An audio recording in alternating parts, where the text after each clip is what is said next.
This story is titled, My Wife Said, You're Lucky I Haven't Left Yet. So I packed her bags and showed her the way out, and now she is regretting it. So for context, I, 34 male, have been married to my wife Sarah, 32 female, for almost 6 years now. We met back in college. I was the guy who played football, hit the gym 5 days a week, and majored in business while she was studying communications.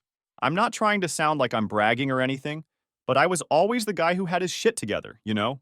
Now I work in construction management, make decent money, like $120,000 a year, own our house, paid the down payment myself from savings, and really thought we had a good life together. I've always been the provider, the rock, the one who fixed everything from leaky faucets to financial problems.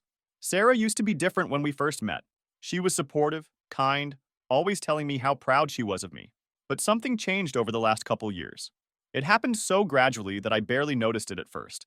Like how a frog won't jump out of water if you heat it slowly, or so I've heard.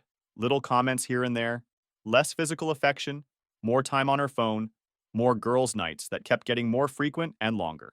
I kept telling myself it was just a phase, or maybe she was stressed about something. You know how sometimes someone says something and it just hits you different?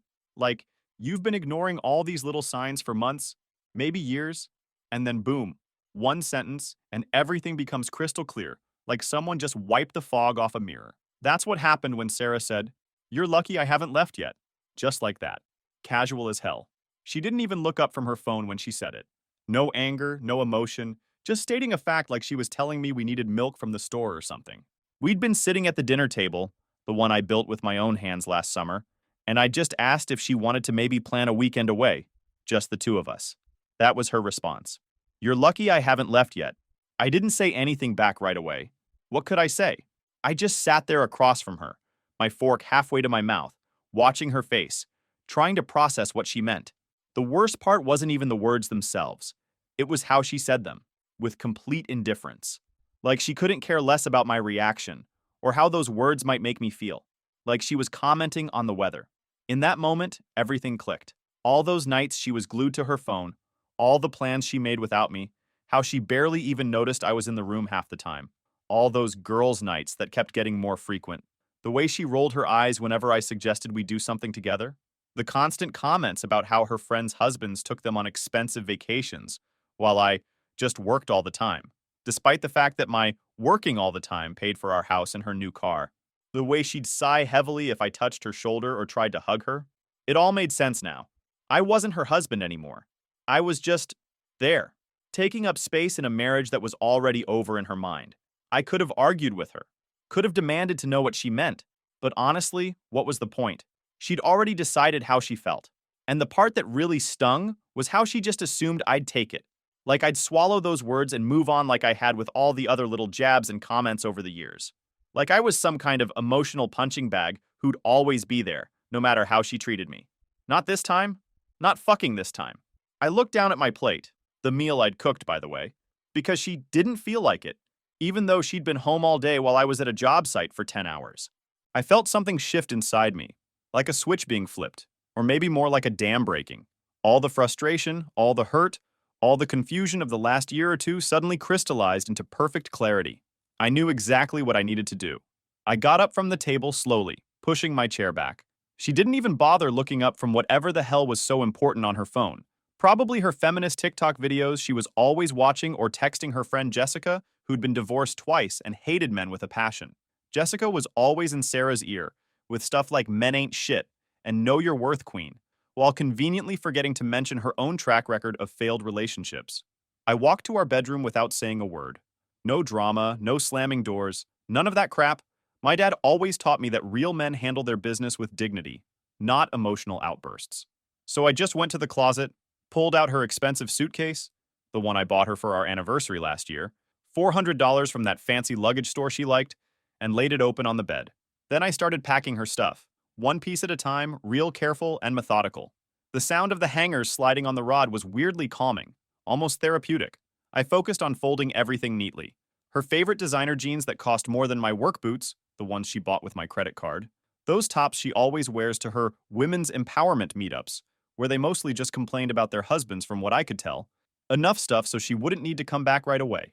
I even packed that stupid "The Future is Female" t-shirt she loved wearing around the house, the one she got after she started following that radical feminist podcast. I made sure to pack her favorite shoes too, the expensive ones I got her for Christmas that she wore exactly twice before deciding they weren't in style anymore, and the jewelry her mom gave her, and the designer bag she kept buying even though I kept telling her we should be saving for a rainy day. I wasn't trying to be petty. I was just being thorough. I kinda thought she'd come check what I was doing after a while. Maybe laugh it off like it was some kind of joke. "What are you doing, Mike? Stop being so dramatic." Something like that. But she didn't. Minutes passed, like a good 20 minutes, and she didn't move from the couch. She wasn't worried. She didn't think I'd actually do anything about her little comment, and that told me everything I needed to know about where we stood. In her mind, I was a pushover who would never stand up for himself. So I kept packing. I went to the bathroom and grabbed her expensive skincare products from the cabinet, the ones I paid for, like that face cream that cost $95 for a tiny jar, and put them in a separate bag. I wasn't trying to be petty or make a mess of her things.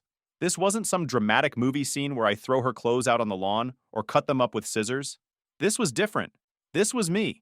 6 feet 2 inches, 220 pounds of mostly muscle from years of construction work and gym time, finally standing up for myself in the most controlled way possible.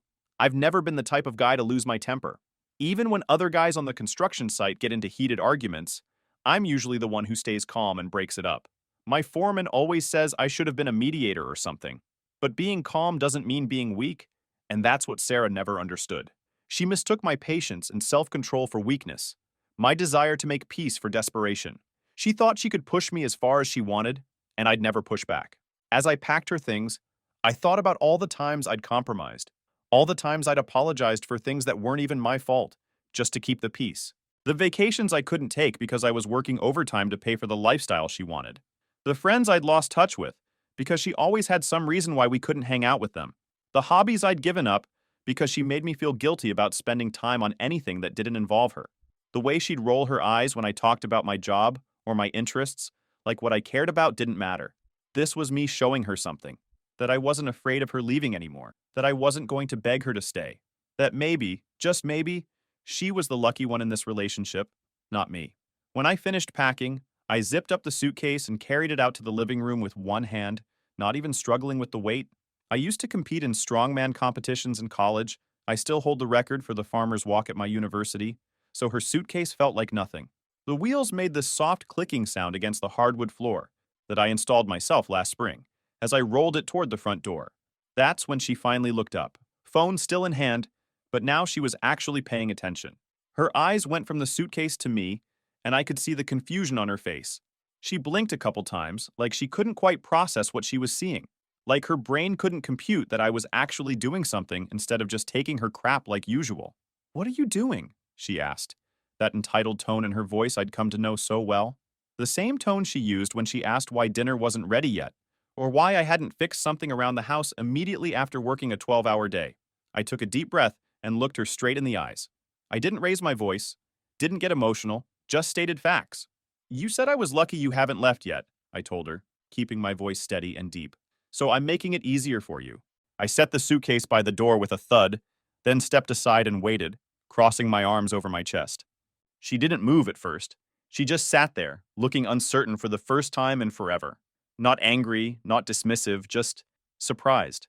Like she was seeing me differently all of a sudden. Like she was seeing me for the first time in years. Her eyes kept going back and forth between me and that suitcase by the door. Like she was trying to connect the dots and failing. I could tell exactly what was happening in her head. She was waiting for me to break first. To say something that would give her the upper hand. To turn this into just another argument, where she could roll her eyes and walk away, knowing I'd still be there when she came back, probably with flowers and an apology for something I didn't even do. That was our usual pattern. She'd push me, I'd eventually snap and say something out of frustration.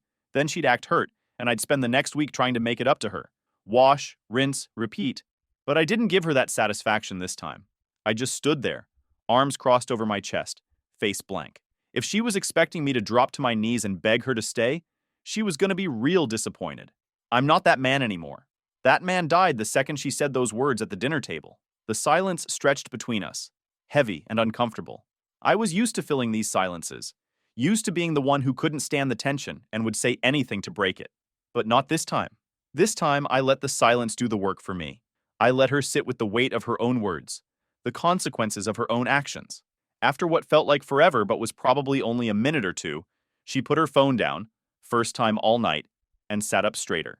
Mike, she said, her voice softer now, using that tone she used when she wanted something from me. What's going on? Why are you acting like this? I almost laughed, like I was the one acting strange. Like packing her bags after she basically told me she was just waiting for the right moment to leave was some kind of overreaction. I'm not acting like anything, I said, keeping my voice level. I'm just listening to what you're telling me. The silence between us felt thick enough to cut with a knife. I could practically see the gears turning in her head. She wasn't used to this version of me. She was used to being the one with all the power, the one who decided when we fought, when we made up, when we talked, when we didn't. She was used to being able to say something like, "You're lucky I haven't left yet," and know that I'd just take it and move on. But now, with her packed suitcase sitting by the open door, something had changed. I wasn't playing by her rules anymore. I wasn't the same guy who used to apologize just to keep the peace. I'd spent the last 6 years of my life bending over backwards for this woman, changing myself to fit whatever she wanted me to be, walking on eggshells to avoid upsetting her. And for what? To be told I was lucky she hadn't left yet? Like she was doing me some kind of favor by being my wife? Finally, she crossed her arms and tilted her head, her voice sharper than before. So that's it? You're just…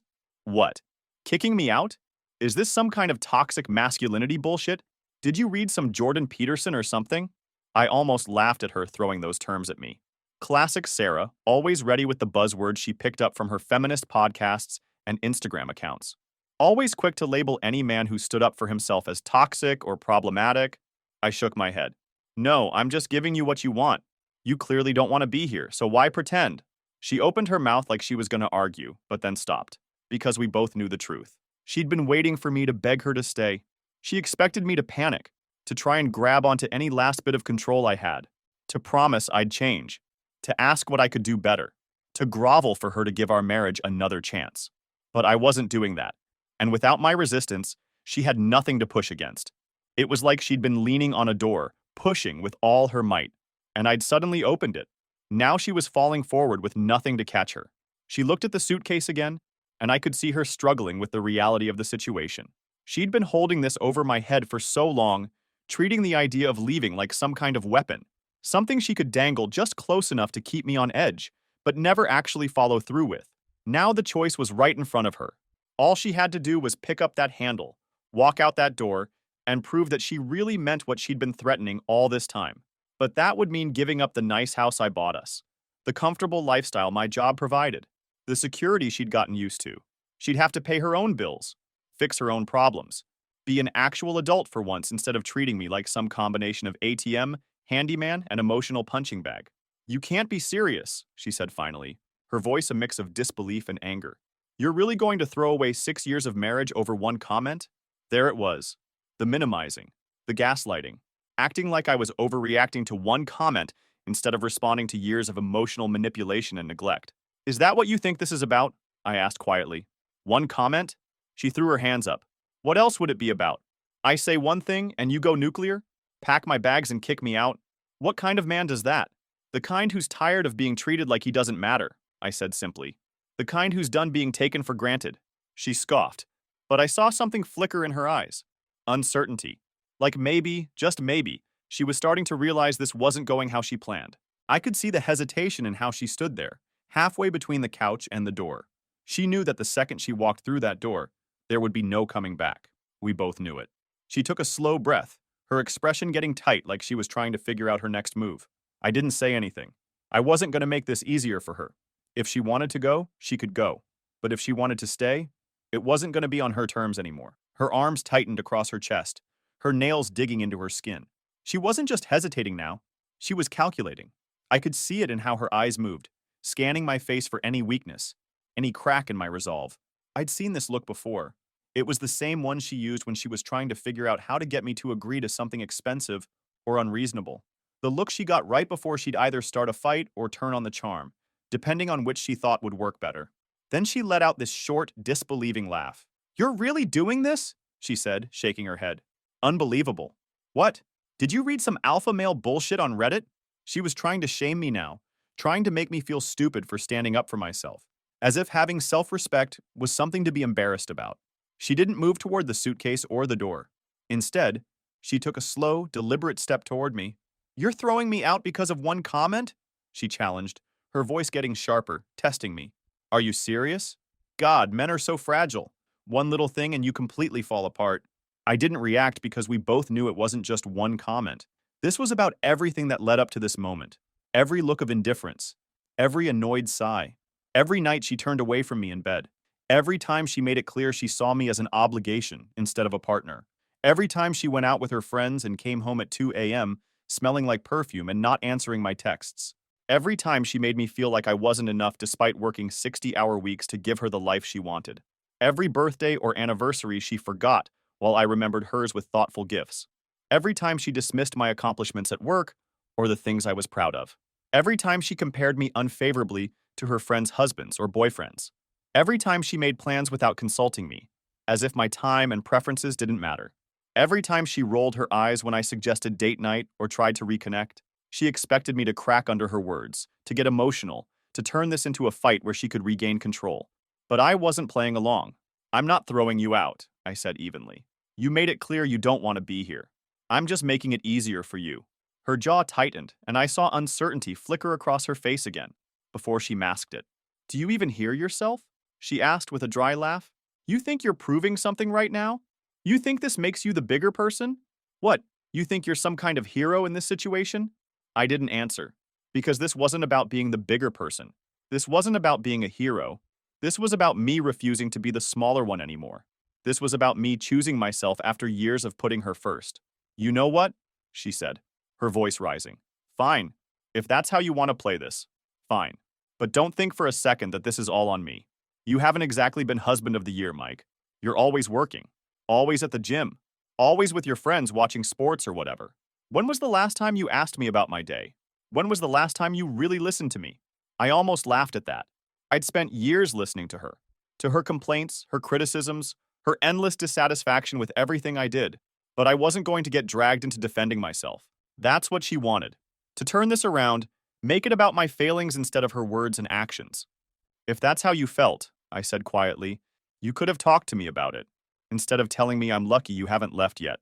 Her eyes locked onto mine, waiting for some kind of reaction, something she could use.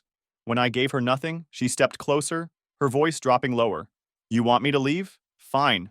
But don't pretend this is some noble move. Don't act like you're doing me a favor. You have no idea what I've been dealing with being married to you." I still didn't speak. I didn't need to. And she hated that. I could see the frustration building under the surface, the way her fingers twitched at her sides. This wasn't going how she planned. She had spent so much time convincing herself that I needed her more than she needed me. That she could throw out a line like, "You're lucky I haven't left yet," and I would jump through hoops to prove her wrong, to keep her here. She never expected me to call her bluff. She never expected me to stand tall, shoulders back, looking down at her with complete indifference to her manipulation tactics. I'm not a small guy. Like I said, 6 feet 2 inches, 220 pounds, still hit the gym 4 to 5 times a week despite my busy work schedule. I've always been physically imposing, but I've also always been careful with that fact, gentle even. Never used my size to intimidate her or anyone else. But in that moment, I could see that she was suddenly aware of the physical difference between us, aware that I was no longer making myself smaller to make her comfortable. For a moment, she just stood there breathing heavy, her expression a mix of defiance and something else. Something that almost looked like regret, but not quite. Then she exhaled sharply and turned away, pacing toward the couch. She ran a hand through her hair, frustration in every movement.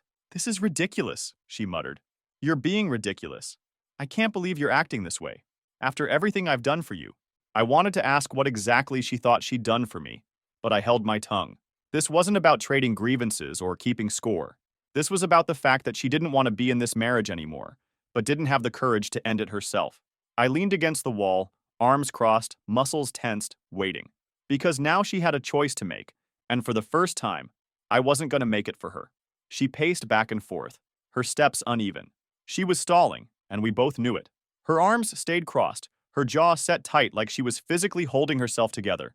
But I could see the tension in her shoulders, the way her fingers twitched slightly against her skin. She wasn't leaving. Not yet. Because now that it was real, Now that the suitcase was packed and the door was open, something was different. She had spent so much time making sure I knew she was willing to leave, dangled it in front of me as a constant reminder that my place in her life wasn't guaranteed. But the moment she actually had to decide, the weight of it hit her. She was suddenly realizing what she'd be giving up: the security, the comfort, the man who, despite her constant criticism and emotional games, had always been there, always provided, always protected, the house she loved showing off to her friends, the lifestyle my income afforded her, the fact that she could work part-time at a boutique making barely above minimum wage because my salary covered most of our expenses. "This isn't fair," she said finally, turning back to face me. "You can't just spring this on me out of nowhere." "It's not out of nowhere," I replied, keeping my voice calm. "You've been checking out of this marriage for a long time, Sarah. You've made it clear how you feel. I'm just finally listening." She shook her head, a humorless laugh escaping her. "So that's it? One comment and you're done? Just like that? If that's what you want to believe, go ahead." She stared at me, searching my face for any sign of weakness, any indication that I might back down. When she found none, her expression hardened. "You know what? Fine. If that's how you want it, fine. I'll go. But don't think this is over." She walked to the suitcase, grabbed the handle, and pulled it up with more force than necessary. "I'll be at Jessica's. I'll come get the rest of my stuff later." I nodded, not trusting myself to speak. A part of me was surprised she was actually going through with it. Another part relieved that this was almost over. She walked to the door, then turned back, her expression a mix of anger and something that might have been hurt. "I hope you're happy with yourself." "This isn't about being happy," I said quietly. "It's about being honest." She scoffed, pulled open the door, and stepped into the hallway. The door closed behind her with a finality that should have felt devastating. Instead, it felt like the first breath of fresh air after being underwater too long. I stood there for a moment, listening to the sound of her rolling the suitcase down the hall to the elevator. Then I went to the kitchen, opened the fridge, and took out a soda. I sat down at the table, the same table where she dropped that bomb earlier, and tried to process what had just happened. I should have felt sad. I should have felt like my world was falling apart. Instead, I felt lighter, like I'd put down a weight I hadn't even realized I was carrying. My phone buzzed with a text. It was from her. "I can't believe you're doing this to us." I didn't respond. There was nothing left to say. I thought that was the end of it. I figured she'd stay at Jessica's for a while, we'd communicate through lawyers, and eventually go our separate ways. I was already mentally preparing for the divorce, figuring out what assets we'd need to split, wondering if she'd try to take half of everything despite contributing next to nothing financially. But 2 days later, everything changed again. I was at work, overseeing a project, when my phone started blowing up with notifications. Text messages, voicemails, all from Sarah. At first, I ignored them. I had a job to do, and I wasn't going to let our personal drama affect my work. But when my phone rang for the 6th time in an hour, I finally stepped away to check what was going on. 15 missed calls, 23 text messages, all from Sarah. The texts ranged from angry, "How could you do this to me?" to pleading, "Please call me back, we need to talk," to threatening, "You're going to regret this." But it was the last few that caught my attention. "I need to talk to you about Kevin. Please, Mike. It's important." I made a mistake. Kevin was her boss at the boutique where she worked. A married guy in his mid-40s who drove a BMW and always had a fresh tan, even in the dead of winter. I'd met him a few times at store events, never liked him much. He had a way of looking at Sarah that made me uncomfortable. But whenever I mentioned it, she'd accuse me of being jealous and insecure. I called her back during my lunch break. She answered on the first ring. "Mike," she said, her voice shaky. "Thank God. We need to talk." "I'm listening," I said, keeping my voice neutral. "Not over the phone. Can you come to Jessica's after work? Please? It's important." Every instinct told me to say no, to keep my distance, to protect myself from whatever new manipulation she was planning. But curiosity got the better of me. "I'll be there at 6, I said, then hung up before she could say anything else. The rest of the day dragged. My mind kept going back to that name, Kevin. I had suspected something was off for months, but I'd always pushed those thoughts away. Trusted her, even when my gut told me not to. Now I was wondering if my worst fears were about to be confirmed. At 6 sharp, I knocked on Jessica's apartment door. Sarah opened it, looking like hell. Her eyes were red and puffy, her hair unwashed, her clothes wrinkled like she'd been sleeping in them. Behind her, I could see Jessica sitting on the couch, looking uncomfortable. "Thanks for coming," Sarah said, stepping aside to let me in. "Jess, can you give us a minute?" Jessica nodded and quickly retreated to what I assumed was her bedroom. I stood awkwardly in the living room, not wanting to sit down, not wanting to get comfortable. So, I said, what's going on? Sarah took a deep breath, like she was steeling herself for something difficult. Kevin fired me yesterday. I raised an eyebrow, but said nothing. He said I was creating a hostile work environment, that I was unstable. Her voice cracked on the last word. He gave me my final paycheck and told me not to come back. I still didn't speak. I was waiting for the rest of it, the part that explained the urgency, the multiple calls and texts. She must have realized I wasn't going to make this easy for her, because she continued, her words coming faster now. The thing is, Kevin and I, we had a thing. Not like a full affair or anything, she added quickly, seeing my expression harden. Just some flirting, some texts, maybe a little more. Define a little more, I said, my voice cold. She looked down at her hands. We kissed a few times, after work, and there was one time at a conference in San Diego. We shared a room. There it was. The confirmation of what I'd suspected, but hadn't wanted to believe. I should have felt angry, hurt, betrayed. Instead, I just felt tired. So fucking tired. Why are you telling me this now? I asked. Because I made a mistake, she said, looking up at me, tears in her eyes. Because I realize now what I threw away. Because his wife found out and threatened to tell you if I didn't, and I wanted you to hear it from me first. Of course. She wasn't confessing out of guilt or a desire to come clean. She was covering her ass, trying to control the narrative before someone else could. And the part about him firing you? I prompted. That's true too. His wife made him. She works in HR for the company that owns the boutique. She could have gotten him fired, but instead she made him fire me. I nodded slowly, processing this information. So now you've lost your job, your affair partner, and your marriage. All in 1 week? She flinched at my bluntness, but didn't deny it. Mike, I know I messed up. I know I hurt you, but I want to fix this. I want to come home. I almost laughed. You want to come home? After cheating on me? After treating me like garbage for years? After telling me I was lucky you hadn't left yet? I didn't mean that, she said quickly. I was just, I don't know, trying to hurt you, I guess. I was confused and unhappy, but it wasn't about you. It was about me. At least we can agree on that part, I said. It was about you. It's always been about you. She took a step toward me, her hand reaching out. I stepped back, maintaining the distance between us. Mike, please, I love you. I made a terrible mistake. Several mistakes, but I never stopped loving you. I looked at her, really looked at her, and tried to remember the woman I'd fallen in love with in college. The woman who used to look at me like I hung the moon. The woman who used to curl up against me at night like I was her sanctuary. That woman was gone, if she'd ever really existed at all. I don't believe you, I said simply. And even if I did, it wouldn't matter. You don't treat people you love the way you've treated me. I can change, she pleaded. I can be better. Just give me another chance. I shook my head. No.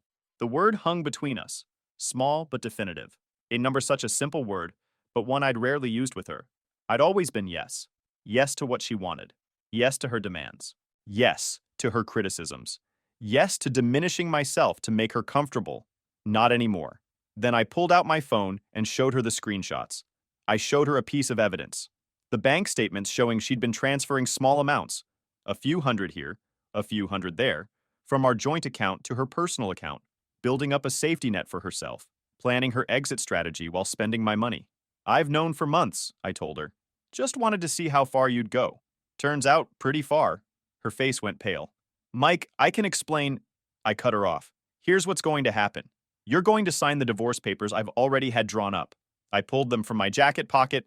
I'd picked them up from my lawyer that morning, half expecting I might need them today. They're very generous considering the circumstances. You get nothing except your personal belongings. No alimony, no house, no cars, nothing I worked for while you were busy betraying me. You can't do that, she shouted, suddenly finding her voice again. I'm entitled to half of everything. That's how divorce works. Not when there's documented infidelity and financial fraud, I said, tapping my phone. My lawyer has everything, and Kevin's wife does too. I actually met her for coffee last week. Nice lady. She was very appreciative of the evidence. That's when it hit her. The reality of her situation. Her boss had fired her to save his own marriage. She'd have no job, no house, no money. She'd been planning to leave me, but on her terms, when she had everything lined up. Now she had nothing. Mike, please, she said, her voice suddenly small. I made a mistake. We can work through this. You said I was lucky you hadn't left yet, I reminded her. So now's your chance. She started crying then. Real tears. Not the fake ones she'd used to manipulate me in the past. Big, ugly sobs that shook her whole body. I'm sorry, she sobbed. I didn't mean it. I was just scared and confused, and I didn't know what I wanted. I do now. I want you, Mike. I want our marriage. Please, I can't do this on my own. I need you. Almost. Please, she continued, dropping to her knees in front of me, reaching for my hands. I'll do anything. I'll go to therapy. I'll quit hanging out with Jessica and those other toxic friends. I'll be a better wife. I promise. I looked down at her, this woman I had loved for so long, and felt nothing. No anger, no hatred, no desire for payback, just emptiness where there had once been love. Stand up, I said quietly. Have some dignity. She looked up at me through tear-filled eyes, mascara running down her cheeks. Mike ... The papers are ready to sign, I said, placing them on Jessica's coffee table. You can come by the house tomorrow between 10 and noon to get the rest of your things. I won't be there. I'll have a friend supervise. Where am I supposed to go? She asked, her voice small and broken. I have no job, no money. That's not my problem anymore, I replied. Maybe call your mom, or Kevin. I'm sure he'd love to hear from you. She flinched at that. His wife made him block my number.